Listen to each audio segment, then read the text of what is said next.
Salam əziz abituriyentlər, mən Elvin müəllim. Bugün sizinlə birlikdə sizin üçün və sizlərə qəbul imtahanına hazırlaşmaq üçün qəbul imtahanı xarakterli bir sınaq paylaşacağam. Bu sınaq fizika 2025 sınaqlar toplusundan götürülmüşdür. Orada daha çətin və imtahana gələ biləcək sualları mən seçib sizin üçün hazırladım. Vaxt itirmədən sualların izahlarına başlayım sizin üçün. Birinci sualda qeyd edilib ki, K çarını qapadıqda V1 və V2 voltmetrlərinin göstərişi necə dəyişəcək? Fikir versəz, V1 və V2 voltmetrlərinin qoşulduğu müqavimətlər dövrədə bir-birlərinə ardıcıl qoşulublar. V1-in qoşulduğu R və V2-nin qoşulduğu 2R və 3R dövrədə bir-birinə ardıcıl qoşulub.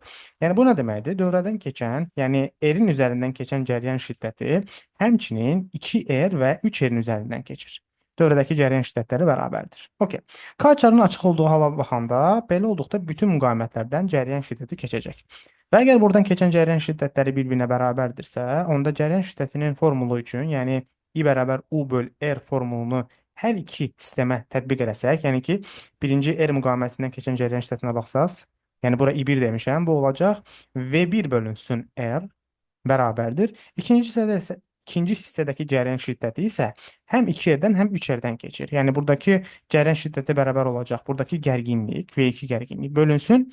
Buradakı V2 gərginliyinin baxdığı total müqavimət. V2-nin qoşulduğu total müqavimət. Ardıcıl qoşulma üçün bu iki müqaviməti toplayacağım. Yazacağım 5R. Buradan uşaqlar kiçik riyazi sadələşdirmə aparsam, V2 bərabərdir 5V1 alacağım. Və ardıcıl qoşulmada buradakı gərginliklərin ədədi qiymətlərinin cəmi ümumi gərginliyə bərabər olacaq. Yəni V1 üstəgəl V2 bərabər olacaq U-ya. Onun da konstant olduğunu görürəm. Buradan V2-nin əvəzinə 5V1 qoysam, nə alacağım buradan? Deməli uşaqlar, V1 üstəgəl 5 V1 bərabərdir U. Buradan 6 V1 bərabərdir U. V1 bərabər olacaq U bölünsün 6-ya. V1-in U bölünsün 6 olduğunu görürəm. V2 bərabər olacaq 5 V1-ə. Yəni 5 U bölünsün 6-ya. Bu oldu ilkin hal üçün. İkinci hal üçün mən K çarını qapasam, K çarını qapadıqda nə baş verəcək? Əziz abituriyentlər, K çarını qapadıqda K-çanı qapadıqda artıq cəryan şiddəti fikir versəz, R müqavimətindən keçəcək. 2R müqavimətindən də keçdikdən sonra boş naqil üzərindən keçəcək və 3R-dən artıq cəryan şiddəti axmayacaq. Yəni boş naqilin bu kənar nöqtələrindəki gərginliklər, potensiallar bərabər olduğuna görə buradakı potensiallar fərqi 0 olur və 3R-in üzərindən cəryan şiddəti keçmir. Yenə də sistem bir-birinə ardıcıl qoşulur. Yəni də bu formulu tətbiq eləsəm, yəni ki, yazsam ki, V1 bölünsün birinci müqavimət R-dir. R bərabərdir V2 bölünsün. V2 artıq 2R-ə qoşulub, yəni V2 bölünsün 2R. Buradan nə alacağım? L-lər ixtisar gedir. V2 bərabərdir 2 V1 alacağım. Yəni də bunların cəmi, yəni V1 üstəgəl V2 bərabər olacaq U-ya. Burada V1, V2 deməyə də bilərsiniz. Şıxtırıqla da göstərə bilərsiniz. Yəni fərqli qiymətlərdə artıq. V1-in əvəzinə 2 V1 qoysam, daha doğrusu V2-nin əvəzinə 2 V1 qoysam belə bir ifadə alacağım. Buradan V1 bərabər alacağım U bölünsün 3-ə. V1 U bölünsün 3-dürsə, onda V2 nəyə bərabər olacaq? 2 vurulsun U bölünsün 3. Buradan göründüyü kimi V1-in qiyməti U bölü 6-dan U bölü 3-ə gəlib. Yəni məxrəc burada 2 dəfə azaldığına görə V1-in qiyməti 2 dəfə artacaq. V1-in qiyməti 2 dəfə artar. V2-nin qiyməti isə uşaqlar 5U böl 6-dan 2U böl 3-ə gəlib. Bu da uşaqlar əslində azalma deməkdir. Yəni 1,25 dəfədə bu azalıb. Bunların ikisini bir-birinə böldükdə siz bu cavabı alacaqsınız avtomatik. Yəni cavab olacaq E variantı. Bu dolğun və daha ümumi izahadır uşaqlar. Keçək növbəti suala. Vaxt itirmədən ikinci sualımızda P və T qrafiki verilib. Bizə verilmiş kütləli ideal qazın təzyiqinin mütləq temperaturundan asılılıq qrafikinə əsasən 1-dən 2 alına keçdikdə həcm və konsentrasiya necə dəyişər? Uşaqlar, konsentrasiya bərabərdir ümumi molekulların sayı bölünsün həcm. Yəni həcm necə dəyişsə, konsentrasiya onun təsirçisi dəyişəcək. Yəni mən buradan həcmin necə dəyişdiyini tapmalıyam. Mən Klaperin tənliyindən PV bərabərdir nöqtəni bilirəm. Və ən ümumi halda mən bilirəm ki, burada P və T qrafikində nü və R-in sabit qiymətlərində izolə edilmiş sistemlər üçün bunlar sabitdir. Uşaqlar, əgər həcm sabit qalsa, mənim qrafikim baxın, təxminən sıfırdan keçəcək, əslində tam olaraq sıfırdan keçmir, sıfırdan keçəcək belə bir qrafik olacaq. Yəni, əgər P ilə temperatur eyni qədər dəyişirsə, məndə burada uşaqlar həcm sabitdir. Amma məndə qrafiki bu cür verib, yəni tam olaraq sıfırdan keçməyən bir qrafikdir. Mən bilirəm ki, sıfırdan əgər bu qrafik keçsə, bu qrafikin üzərində bütün nöqtələrdə həcm konstantdır. B-nin konstant olduğunu bilirəm. Çünki belə bir qrafik olduqda y bərabərdir kx funksiyasına görə p ilə t eyni dəyişirsə, deməli burada həcm konstant olmalıdır. Deməli mən buradan sıfırdan keçən bir qrafik keçirsəm, əziz abituriyentlər, sıfırdan keçən bir qrafik keçirsəm, bu qrafikin üzərində bütün nöqtələrdə məndə həcm bərabər olacaq. Yəni bir nöqtəsi buradadır uşaqlar. Bu xəttin üzərində bütün həcmlər bərabərdir. Yəni buradakı iki nöqtəsinin buradakı həcmlə bura təxminən bu nöqtədəki həcm də eyni olacaq. Yəni bura iki nöqtəsini bura gətirə bilərəm mən, sürüşdürə bilərəm. Fikir versəz 1 ilə 2-nin həcmlərini müqayisə etmək daha rahatdır. Çünki 1 ilə 2-nin uşaqlar təzyiqləri bərabərdir. Əgər təzyiqlər bərabərdirsə, onda PV bərabər Newton formuluna əsasən Newton sabit, R sabit, təzyiq sabitdirsə, ikincinin temperaturu daha çox olduğuna görə ikincinin həcmi çoxdur. Deməli 1-dən 2-yə gedəndə həcm artır. Həcm artdıqca isə konsentrasiya azalacaq. Həcm artacaq, konsentrasiya azalacaq. Növbəti suala keçək, əziz abituriyentlər. Üçüncü sualımızda qeyd edilib ki, verilmiş anda mexaniki dalğa yayılan mühitin hissəciklərinin yerdəyişməsinin rəqs mənbəyinə asılı olan bir məsafədən asılı olan qrafiki verilib. Dalğanın sürəti 4 metr bölü saniyə olarsa, periodunu hesablayın. Uşaqlar, burada yayılma məsafəsini verib bizə və burada amplitudları da verib. Uşaqlar, bunu yadda saxlayın ki, 4 amplitud, yəni 4xm qədər yol qət etdikdə, yerdəyişmə etdikdə biz 1 lambda qədər, dalğa boyu qədər məsafə əldə edəcəyik.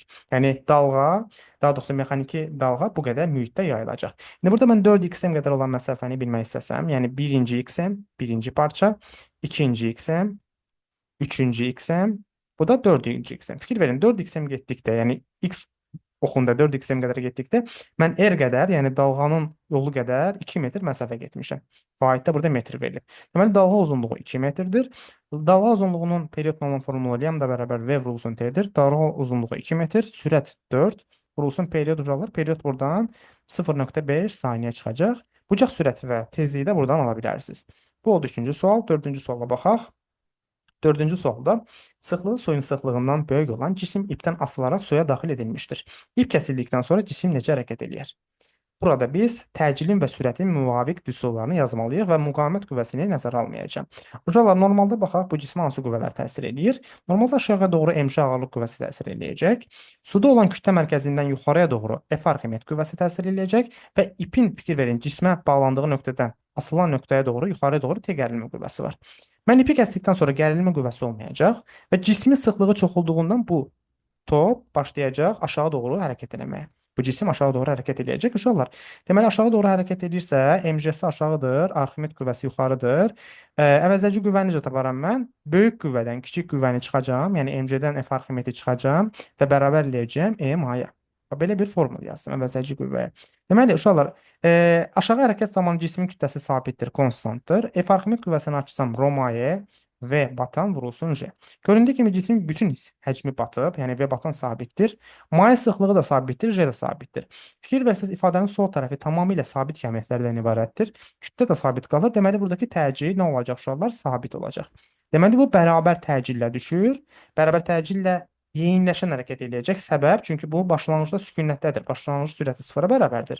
Son sürəti V bərabər olacaq, A vurulsun T. Çünki V0 sıfırdır. Və bərabər təcillə cisim bərabər yeyinləşən hərəkət eləyəcək. Bu oldu dördüncü sual. Keçək növbəti suala. Beşinci sualda görək nə deyilir?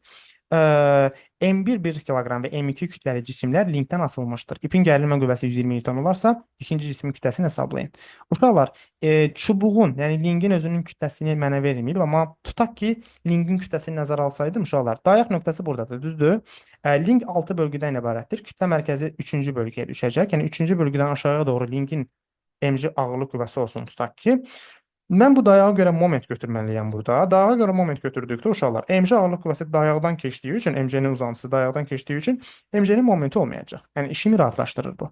Gəlin digər qüvvələrin momentlərinə baxaq. Yəni M1-in aşağı doğru M1 J-si var və M1-in bu dayaq nöqtəsinə görə momenti uşaqlar sağ əqrəbinin əksi istiqamətindədir, düzdürmü? Buna bir müsbət yazaq, rahatlıq olsun deyə. Çünki momentlərin saxlanma qanununa əsasən sağ əqrəbi istiqamətində olan momentlərlə sağ əqrəbin əksinə olanlara gəlin mənfi deyək, rahatlıq olsun. Sağ əqrəbi istiqamətində olan momentlər sağ əqrəbinin əksi istiqamətində olan momentlərlə bərabərləşməlidir. M1C sağ əqrəbinin əksinə oldu. Təgərlmə qüvvəsinin bu dayağa görə momenti, fikir verin, təgərlmə qüvvəsi o da sağ əqrəbinin əksi istiqamətində Mənfi yazıram bura. İstiqamətində moment yaradır. M2C'nin ağırlıq kütləsi aşağıdır. M2C isə şular M2C isə dayağa nəzərən, yəni fırlanma nöqtəsini dayaq götürsəz, o saat əqrəbinin istiqamətində, yəni müsbət moment yaradacaq. Demək, saat əqrəbi əksinə olanları götürək. Momentin düsturu mən bilirəm. Qüvvə vurulsun, qüvvə qoludur. İndi M1C üçün yazacağam. M1C vurulsun. Nə qədər məsafədədir M1C? 3 tamam məsafədədir, düzdürmü? M1C vurulsun 3. Üstəgəl gərilmə qüvvəsi T gərilmə vurulsun 1 dama uzaqdadır. T gərilmə vurulsun 1 bərabərdir. M2J vurulsun. M2J artıq saat əqrəbi istiqamətində momentdir. 3 dama uzaqdadır bu da. Bəli, vurulsun 3. Kütlələri yerine qoysam M1 1 kiloqramdır. 1 vur J10. 10 vurulsun 3 30 eləyəcək. Üstəgəl gərilmə qüvvəsi 120 Newtondur. Bərabərdir. M2 J'nin qiyməti 10'dur uşaqlar buradan. Yəni M2 vurulsun 30 olacaq burada da. Buradan uşaqlar 150 çıxır. 150 bərabərdir. 30 vur M2. Buradan da M2 bərabər olacaq neçəyə uşaqlar? 5-ə. M2J isə neçəyə bərabər olacaq? Bərabər olacaq 50 Newtona. Qurtardı, getdi. Uşaqlar, buradakı reaksiya qüvvəsini tapmaq istəsəz əgər, mən bunu əlavə olaraq deyirəm. Reaksiya qüvvəsini necə tapacağım? Bir saniyə. Reaksiya qüvvəsi yuxarıdır uşaqlar. Gərilmə qüvvəsi 120 Newtondur. Reaksiya qüvvəsini tapmaq istəyirəm. M1J 10 Newtondur aşağıya. M1J 10 Newtondur. M2J isə aşağıya 50 Newtondur. Ağırlıq qüvvəsini bilmədiyim üçün, buradakı ağırlıq qüvvəsini bilmədiyim üçün mən birbaşa reaksiya qüvvəsini tapa bilməyəcəm. Yəni çubuğun kütləsini verməli idi bizə. Bu oldu 5-ci sual. Deməli uşaqlar, cavabımız oldu burada 5 kiloqram. Deməli, 6-cı suala baxaq. Belə bir sual var qarşımızda. Bir cins maqnit sahəsində yüklü zərrəciyin çevrə boyunca bərabər sürətlə hərəkət edilir. Zərrəciyin kinetik enerjisini 4 dəfə artırdıqda dövrətmə tezliyi necə dəyişər? Kinetik enerji bərabərdir mv kvadratı bölünsün 2. Əziz abituriyentlər, kinetik enerji 4 dəfə artmağı sürətin 2 dəfə artmağı deməkdir, düzdürmü? Deməli, burada sürət 2 dəfə artır. İndi sürət 2 dəfə artsa, dövrətmə tezliyi necə dəyişər? Uşaqlar, bu maqnit sahəsindəki hərəkətdə bizə QVB Lorentz qüvvəsi təsir edir və bu çevrə üzrə bərabər sürətli hərəkət olduğu üçün burada bir mərkəzdən qaçma qüvvəsi mv kvadrat bölü r yazacağım. V'lər burada ixtisar gedir. Uşaqlar, buradan periodun düsturundan t bərabər 2 pi r böl v qoysaq və buradakı sürəti buradan tapıb bu ifadədə yerinə qoysaq, siz özünüz tapa bilərsiniz. 2 pi m bölünsün kübə qoyacağım mən. Birbaşa vaxtımız keçməsin deyə dərslərimizdə bunu isbat eləmişik. Gördüyümüz kimi period sürətdən asılı deyil. Həmçinin tezlik də periodun tərsidir.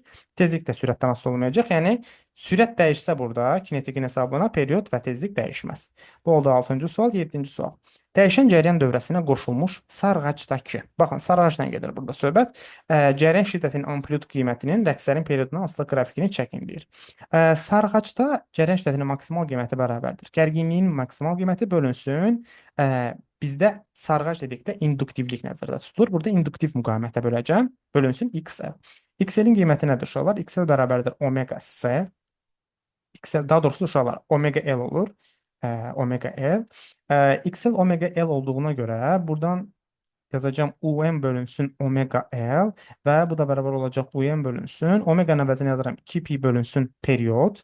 Bölünsün period olanda uşaqlar period yuxarı qalxacaq. Yəni UM vurulsun period bölünsün 2 pi L olacaq. Göründüyü kimi buradakı cəryan şiddəti buradakı periodla düz mütənasib asılı olacaq. Cavab olacaq D variantı. Qurtardı, getdi. Deməli uşaqlar, növbəti suala baxaq. Davam edək. Deməli, 8-ci sualda təsvir edilmiş S3 kondensatorunda toplanan yük 5 mikrokulon olarsa, K açarını açdıqda həmin toplanan yük nə qədər olar? K açarını açdıqda dövlənin qısa ekvivalent sxemini çəksəz, baxın burada müsbət buranı mənfi yük eləsək, yəni yüklər burada bu istiqamətdə toplanmağa başlayır. S3 kondensatorundan keçdikdən sonra bu nöqtədə 2 hissəyə ayrılır. Yəni burada artıq paralel qoşulmadan gedəcək söhbət. Yəni qısa olaraq çəksək, birinci S3 kondensatorudur 2C. Ondan sonra isə bu nöqtədə 2 ayrılma var. S1 kondensatoru S-yə bərabərdir və S2 kondensatoru da 2S-yə bərabərdir. İndi uşaqlar, S1-də bir K açarı var. İndi buradan diqqətlə dövrəni analiz eləsəz, birinci halda uşaqlar S3-də toplanan yükə 5 mikrokulon deyiblər. Düzdürmü? S3-də toplanan yük əslində S3-dən keçən yük bütün dövrədən keçən yükdür əslində. Yəni S3-dən keçən yükü necə yaza bilərəm? Q ümumidir də əslində bu. Yəni bütün dövrədən keçir bu yük. Q ümumi bərabərdir ümumi gərginlik vurulsun ümumi tutum, yəni C. Ümumi tutum necə tapılır burada? Yəni bu açar bağlı olduqda bu iki S1 və S2 paralel qoşulur. Paralel qoşulmada ümumi tutumu tapmaq üçün cəmləyəcəm tutumları. C üstəgəl 2C olacaq 3C. Amma bu sağdakı sistem bu 2C-yə ardıcıl qoşulub. Deməli burada 3C ilə 2C-ni ardıcıl qoşacağam. Yəni qiymətlərini tərs toplayıb 3C yazacağım bura. Tərs topladıqda məxrəcə 6C düşür, yuxarıda 5 olur. Aldığım qiymətə tərs çevirəcəm. Bu adi bildiyimiz qaydadır. Yəni ümumi tutum olacaq 6C bölünsün 5 vurulsun ümumi gərginlik. Bu 5-ə bərabərdir. Deyirdik ki, birinci 5-ə bərabərdir. Bura 5 yazıram. 5-i 5-ə çarpaz vururam rahatlıq olsun deyə 6CO bərabərdir 25. İkinci halda bu K çarını açdıqda uşaqlar buradan elektrik yükləri toplanacaq. Artıq yuxarı istiqamətdə toplanmayacaq. Çünki buradakı açar açıq olduqda burada dielektrik nüfuzluğu çox-çox böyük qiymət alır. Yəni burada artıq yük toplanmaz uşaqlar. Daha sonra buranın müqaviməti çox böyük olduğu üçün buradan yük keçməyəcək. Yəni artıq ancaq 2 hissədə yük toplanacaq. Bu da nə deməkdir uşaqlar? Yəni 2C ilə 3-cü kondensatorla 2-ci kondensator ardıcıl qoşulub. İndi buradakı ümumi müqavimət, ümumi tutum nədir? 1/2C üstəgəl 1/2C. Tərsdən topladıqda 2C bura, 2 bura, 2-lər ixtisar getdi. Tərs çevirirəm, ümumi tutum olur C. Yəni ikinci hal üçün Q2 bərabərdir. C ümumi üçün C aldım, vurulsun U. Ümumi gərginlik dəyişmədi. Belə bir CU ifadəsini aldım. CU-nu buradan ifadə eləsəm, CU bərabərdir 25 bölünsün 6. Çox yaxşı bir sualıdır. Təəssüf ki, cavabı test toplusunda səhv verilib. 25 bölünsün 6. Bu oldu belə. 9-cu suala baxaq. V0 6 metr bölü saniyə başlanan sürətlə atılmış ümumiyyətlə hərəkət edən cismin koordinatının zamanı hansı qrafiki verilib, burada ikinci saniyənin sonunda sürəti hesablayın. Bu hərəkət uşaqlar fikir versəz, paraboladırsa bu qrafik əgər verilməli idi. Bu bərabər yavaşlayan hərəkətə uyğundur və koordinat müsbət yöndə artdığı üçün bu x oxu istiqamətində bərabər yavaşlayan hərəkətdir. Yəni x oxu istiqamətində olduğuna görə sürət müsbətdir, yavaşlayan olduğuna görə təcil mənfidir. Yəni burada koordinatın tənliyi olacaq x bərabərdir x0 topla V0D çıxılsın AT kvadratı bölünsün 2. Deməli burada başlanğıc koordinatım göründüyü kimi 0-dır. 0 üstə gəl, başlanğıc sürətim 6 verib. 6 vurulsun. Zaman 10-dur burada. 10 olanda zaman koordinatım olub 40. Yəni son koordinata 40 yazıram. 40 bərabərdir. Zaman da 10-dur. 6 vur. 10 çıxılsın. A vurulsun 10-un kvadratı 100 bölünsün 2. İndi buradan uşaqlar mən buradakı fikir verin. Buradakı 40-ı sağ tərəfə atıram. A vur 100 bölü 2-ni də sol tərəfə artıram. A vur 100 bölü 2 olacaq 50A. Bu tərəfdə 60 çıxılsın 40 eləyəcək 20. Buradan A bərabər olacaq 20 bölünsün 60, yəni 2 bölünsün 5. Belə bir ifadə aldım mən təcil üçün. Sürəti necə taparam? Mənim sürətim bərabər olacaq V0 çıxılsın AT yazacağım. Çünki yavaşlayan hərəkətdir. Başlanğıc sürətim 6-dır. Çıxılsın təcillim 2 bölünsün 5-dir. Vurulsun zaman neçə saniyədir? 2 saniyə. Vurulsun 2. Buradan nə alıram uşaqlar? 6 çıxılsın 4 bölü 8. Yəni 0,8 eləyir bu. Bu da cavab çıxır 5,2 metr bölünsün saniyə. Deməli uşaqlar 10-cu suala baxıram. Həndəsə optika aid bir sualdır. Toplayıcı linzada cismin xəyalı 3F-də alınırsa, cisim linzadan hansı məsafədə yerləşir? Toplayıcı linzada bizim əsas formulumuz 1 bölünsün A üstəgəl 1 bölünsün B bərabərdir 1 bölünsün F. Hansı ki bu düstur kitabda əzbər formada verilsə də biz onu dərslərimizdə isbat edirik. A cisimdən linzaya qədər olan məsafədir. B linzadan xəyala qədər olan məsafədir. Cismin həqiqi xəyalı 3F-də alınır. Yəni B 3F-ə bərabərdir.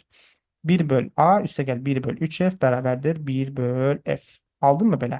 A cisimdən linzaya qədər olan məsafədir. 3F gedir sağ tərəfə. Yəni 3F-i buradan silsəm 1 çıx 1 böl F böl 1 böl 3F eləsəm.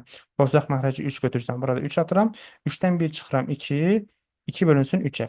A-nı tapmaq üçün ifadəni tərs çevirəm. Yəni 1 bölü A verildiyi üçün A bərabər olur bu ifadənin tərsi. Yəni 3F bölü 2, yəni 1,5F. Mən riyazi hissələri sürətlə deyirəm. Siz də varsayıram ki, riyazi hissələrdə problem yaşamazsınız. 11-ci sual. Sabit təzyiqdə, yəni P-nin konstant olduğu bir halda verilmiş kütləli ideal qazın 200 jol iş görməsi üçün ona nə qədər istilik miqdarı verməliyəm? Ümumiyyətlə, belə bir ideal sistemdə verdiyim istilik miqdarı sərf olunacaq qazın daxili enerjisinin dəyişməsinə topla qazın xarici qüvvələr üzərində gördüyü işə, yəni qazın gördüyü işə.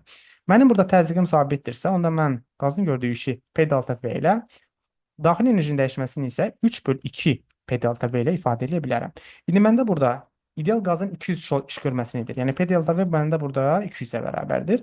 P delta V 200-ə bərabərdirsə, onda bura 200 qoysam mən, daxili enerjidə də P delta V var. 3 bölünsün 2 vurulsun 200 eləyəcək 300. Deməli, məndə daxili enerji 300-dür. 300 jol dəyişib. İş isə 200 jol görülür. Deməli, burada istilik miqdarım nə qədər verilməli idi? 500 jol istilik miqdarı verilməli idi. Cavab oldu 500. 12-ci sualda kütləsi 135 qram, tərəfləri 10 sm olan kvadrat şəklində alüminium təbəqənin maye səthindən qoparmaq üçün bu qədər qüvvə tətbiq olunur. Mayenin səthi gərilmə qüvvəsi. Gəlin mən bunun fizika hissəsini sizə izah edeyim. Kvadrat şəkilli alüminium təbəqə deyirsə, belə bir alüminium təbəqə var uşaqlar. Kvadrat şəkilli. Mən yandan görünüşə baxacağam. Bunu bir müəyyən bir F qüvvəsi ilə dartmağa çalışırlar uşaqlar. Kvadratın və bu bütün tərəfləri əslində su ilə təmasdadır. İndi burada nə baş verəcək? Bu cismin özünün aşağıya doğru bir mc ağırlıq qüvvəsi var. Plus maye ilə buradakı cisim arasında, cismin yəni alüminium arasında bir cazibə qüvvəsi var. Yəni maye bu alüminiumu aşağı doğru səthi gərilmə qüvvəsi ilə cəzb edəcək. Yəni bu səthi gərilmə qüvvəsi də siqma vurulsun L-dir. Bəs burada L nədir? Bu cismin, alüminiumun maye ilə təmas göstərdiyi bu açıq səthinin uzunluğu. Yəni burada kvadrat şəkildə olduğuna görə L 4L olacaq. Yəni total uzunluq olacaq 4L. Yəni aşağıya doğru səthə gəlmə qüvvəsi olacaq siqma vurulsun 4L. İndi Newton qanunlarına görə yuxarı olan F qüvvəsi bu aşağıda olan mc və siqma vur 4L ilə tarazlaşmalıdır. Yəni yuxarıya F-dir, aşağıya bir mc var, bir də aşağıya siqma vurulsun 4L var. Yəni bu mc dartan qüvvə ən azından bu iki qüvvənin cəmindən böyük olmalıdır. Yəni siqma vurulsun 4L. Bizdə bütün kəmiyyətlər var. F var, mc var, L də var. Siqmanı tapmaq sizin üzərinizə düşür. Yəni riyazi işləmlər sizdədir. Demək olar 12-ci sualda nə deyilir? Qapalı sistemi təşkil edən iki cisimdən 2 kiloqram olanı 5 metr saniyə sürətlə hərəkət edərək sükunətdə olan 3 kiloqram olan cisimlə mütləq qeyri-elastiki toqquşur. Toqquşmadan sonra cisimlərin kinetik enerjisini hesablayın. Demək olar birinci cismin kütləsi 2 kiloqramdır, amma sürəti 5 metr bölü saniyəyə bərabərdir. İkinci cisim sükunətdə qalıb, ikinci cisim kütləsi 3 kiloqramdır və sürət 0-a bərabərdir. Bunlar toqquşandan sonra qeyri-elastiki hərəkət edəcəklər. Mütləq qeyri-elastiki nədir? Yəni mərkəzi toqquşmadır və bunlar birlikdə hərəkət edirlər toqquşduqdan sonra. Elastiki toqquşma olur, daha doğrusu mərkəzi elastiki deyil. Birlikdə hərəkət etdikdə artıq bunları bir sistem kimi baxacağam. Əsas məsələ impulsun saxlama qanunu tətbiq etməkdir. Yəni sistemdə olan cisimlərin ilk impulsu bərabərdir sistemdə olan cisimlərin son impulsuna. Sistemdə olan cisimlərin ilk impulsunu hesablayın. Birinci cismin impulsu mv ilə hesablanır impuls. Bunu da bura qeyd edək. Yəni kütlə vurulsun sürət. Birincinin impulsu 10-dur. Üstəgəl ikincinin ilk impulsu 3'ü sıfıra vurduqda sükunətdədir, sürət sıfırdır, sıfır eləyəcək. Bu oldu ilk impuls. İkinci impuls uşaqlar, bunlar artıq bir yerdə hərəkət edir, müəyyən bir Vx sürəti ilə. Kütlələr toplanacaq bir yerdə hərəkət elədikləri üçün, yəni kütlələr olacaq 5, total kütlə 2 üstəgəl 3. 5 vurulsun Vx. Buradan uşaqlar Vx-in 2 olduğu görülür. Deməli bu cisimlər birlikdə 2 metr bölü saniyə sürətdə hərəkət edirlər. Kinetik enerji bərabər olacaq. Total kütlə vurulsun sürətin kvadrata bölünsün 2. Total kütləm 5-dir toqquşduqdan sonra vurulsun. Sürətim də 2-dir. Yəni 2-nin kvadratı 4 bölünsün 2. Buradan 2 ilə 4 ixtisar gedir. Cavab qalır 10 joule.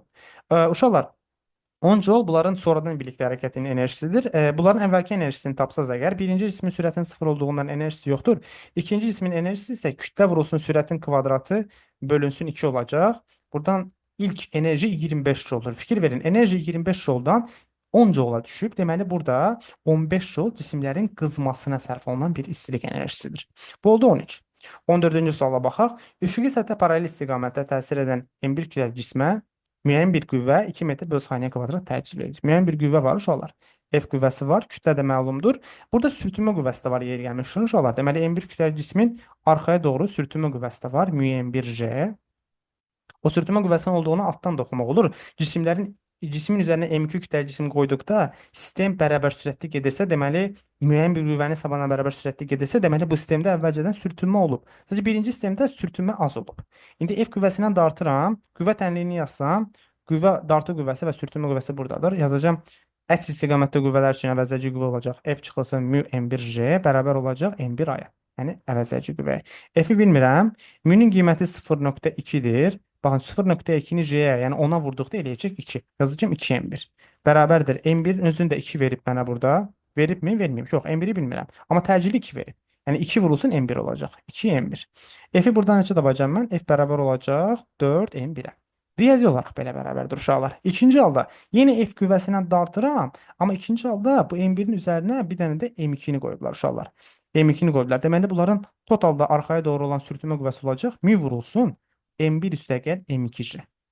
Səth dəyişmədiyinə görə mu-yu dəyişmədim. Və bərabər sürətli hal üçün geriye olan sürtünmə qüvvəsi ilə dartı qüvvəsi bərabər olacaq. Uşaqlar, mü vurulsun. Mü ilə J-in hasilinin 2 olduğunu bildikdə artıq biz. Yəni 2 vurulsun M1 üstəgəl M2. F-in də artıq mən yuxarıda 4M1 olduğunu tapmışam. 2'lər burada ixtisar getdi, qaldı 2M1. M1'i attım sağ tərəfə. M2 bərabərdir. 2M1-dən M1'i çıxdım, qaldı M1. Yəni M2 M1-ə bərabərdir. Deməli, uşaqlar M2 bölünsün M1 nisbəti 1-ə bərabər olacaq. Cavab olacaq 1. Qurtardı getdi. Deməli, uşaqlar 15-ci suala baxaq. 15-ci sualda nə deyilir? Asılmış cismi dəyişmədən verilmiş ipi 2 qatladıqda belə bir bizim materialımız olsun uşaqlar, bərk bir materialımız olsun. Uzunluğu elə bərabər olsun uşaqlar. Mən bu el uzunluqlu cismin ən kəsiyinin sahəsinə bir A desəm, buradakı sahəyə bir, daha doğrusu S desəm daha yaxşı olar. İngilislərdə A yazılır daha çox və bundan bir M kütləli cisim asıblarsa, MC cismini asıblarsa, bu sistem, yəni bu cisim müəyyən qədər uzanacaq. Yəni MC ağırlıq qüvvəsi bərabər olacaq yuxarıda olan, yəni geriyə doğru olan kad vur delta ilə elastiklik qüvvəsinə. İndi uşaqlar, burada bu cismi 2 qatladıqda, ortadan qatlasaq, əgər ortadan qatlamaya çalışsaq, belə bir sistem əmələ gələcək. Ortadan qatlasaq, mən təxminən çəkməyə çalışdım. Yəni uzunluğunu 2 dəfə azaldacağam. L bölünsün 2 yazacağam. Və artıq buradakı ən kəsiyinin sahəsi fikir verin. Hər iki tərəfdəki sahə S olduğuna görə, yəni yuxarını aşağı gətirdikdə biz. Buranın sahəsi totalda olacaq 2S. Amma deyir ki, buradan asıldığın kütləni dəyişmə. Və verilmiş kəmiyyətlər necə dəyişər? Birinci yazıb Yung modulu. Yung modulu materialdan asılı olan bir kəmiyyətdir. E ilə ifadə edilir və vahidi Paskaldır. Bu Yung modulu sabit bir kəmiyyətdir. Materialın növündən asılı olduğuna görə. Yung modulu dəyişməz. İpin sərtliyi. Yəni bir yəsə yazır. İpin sərtliyi K bərabərdir SY bölünsün L0 ilə hesablanır. Yung modulu sabit kəmiyyətdir. İpin sərbəst uzunluğu bu L0 2 dəfə azaldı. İpin uzunluğu 2 dəfə azaldısa, sərtlik əmsalı 2 dəfə artar və S sahə də buradan 2 dəfə artdığı görünür. Sahə də 2 dəfə artır. İ plus K 2 vur 2 qədər, yəni 4 dəfə artacaq. Deməli, sərtlik əmsalı 4 dəfə artar. Buraya yazıram B. İpin mütləq uzanması, yəni delta. İndi uşaqlar, buradakı MC sabit qaldığına görə asılmış cismi dəyişmədim. K 4 dəfə artıbsa, sağ tərəf, sol tərəfin sabit qalması üçün delta il 4 dəfə azalmalıdır. Yəni ipin uzanması 4 dəfə azalar. E variantı olacaq. Bu da qurtardı, getdi. Növbəti sual. Belə bir sual var. Tezliyi 0.5 saniyə üstü mənfi 1 olan. Tezlik verilirsə, mən periodu rahatlıqla tapa bilərəm. Yəni period bərabərdir 1 bölünsün tezlik. Bəlkə də məndən istənilməyib, amma mən nə olar nə olmaz periodu taparam. 1 bölünsün 0.5 olur 2. Yaylı rəqqas O nöqtəsi ətrafında, yəni O nöqtəsi ətrafında, təxminən bu nöqtə ətrafında rəqsi hərəkətə başlayır. Kürəcik 5 saniyə ərzində nə qədər yol gedər? Yəni T 5 verir. 5 saniyə ərzində nə qədər yol gedir? Mənim burada fikir verin, rəqsi hərəkət bu diaqram arasındadır. Mən buradan amplitud tapa bilərəm. Əslində bu rəqəmləri yaxınlaşdırırsaq 20-dən 30-a və 20-dən 10-a rəqs hərəkət edir. Yəni buradakı XM maksimum uzaqlaşmam 10 metrdir. 20-dən 10 metr uzaqlaşıram. Və uşaqlar, bir period ərzində bizim rəqsi hərəkətimizdə cisim 4xm qədər yol gedir. Bir period ərzində. Bir periodumda 2 saniyədir də. Yəni 2 saniyə ərzində mən 4xm qədər yol getməliyəm. Bəs 5 saniyə ərzində nə qədər yol gedərəm? 1 S qədər yol gedərəm. Düzdür, S-i tapmaq istəsəm, S 2S çarpaz vururam da. 2S bərabərdir 5 vurulsun 4 vurulsun xm. Buradan S bərabərdir uşaqlar. Bu eləyir 20. Bu 2-yə böldükdə eləyir 10. 10 vurulsun xm. Xm-in qiyməti uşaqlar neçə idi? 10. Yəni 10 vurulsun 10 olacaq. 10 xm olduqda bu eləyəcək 100 santimetr. Onsuz da xm-i santimetrlə vermişdi bizə. Bu oldu 16-cı sual və 17-ci sual uşaqlar. Mən çalışdım ki, daha çox seçmə suallarla işləyim sizinlə. Deyilir ki, M, 2M və M kütləli cisimlər, K cisimləri dayaq üzərindədir. Verilmiş ifadələrdən doğruları seçin. K və M cisimlərinin dayağa göstərdikləri təzyiqlər eynidir. K buradadır, M buradadır. Dayağa göstərilən təzyiqlər. Bərk cismin təzyiqi P bərabərdir. F təzyiq qüvvəsi bölünsün S-də ifadə edilir. Təzyiq qüvvəsi bildiyimiz reaksiya qüvvəsi olacaq. Yəni buradakı hər iki cismin aşağı doğru mc ağırlıq qüvvəsi olduğuna görə yuxarı olan reaksiyalar da bərabər olur. Yəni təzyiq qüvvələri sabitdir. Amma oturacaqların sahəsinə baxsaq, K cisminin oturacağının sahəsi S-dir. M cisminin oturacağının sahəsi isə bir nöqtə üzərində çox-çox kiçik bir sahədir. Yəni oturacağın sahəsi çox az olduqda təzyiq çox böyük olur. Yəni M cisminin oturacağının sahəsi çox kiçik olduğuna görə M-in təzyiqi K-nın təzyiqindən yerə göstərdiyi təzyiqdən böyük olacaq. Birinci səhvdir, eynidir yazıb. K, L cisimlərinin dayağa göstərdikləri təzyiqlər eynidir. Yenə də təzyiqdən gedir söhbət. K, L-ə baxsaz, K-nın təzyiqi üçün yazaram. K-nın ağırlıq qüvvəsi MC bölünsün sahə. L-in təzyiqi üçün yazaram. L-in aşağı doğru təzyiq qüvvəsi olacaq 2mc bölünsün sahəsi də 2s-dir. Yəni bu s-lər ixtisar getdikdə nə alacağam mən? mc bölünsün s. Bəli, bunların təzyiqləri eynidir. 2 də okeydir. K, M cisimlərinin daha göstərdikləri təzyiq qüvvələri. K ilə M-in təzyiq qüvvələri uşaqların hər ikisinin təzyiq qüvvəsi mc-yə bərabərdir. Bəli, üçüncü də doğrudur. Cavab olacaq 2, 3. Bu oldu 17-ci sualın izahı. Növbəti artıq sınaq 2 gəlir. Bu sınaq 1-dir uşaqlar. Mən çalışdım ki, fizika 25-dən daha çox imtahana gələ biləcək və daha keyfiyyətli sualların izahlarını verim sizə. Sizinlə birlikdə sizin fizika müəlliminiz Elvin müəllimidir. Gələn görüşlərə dək özünüzə yaxşı baxın.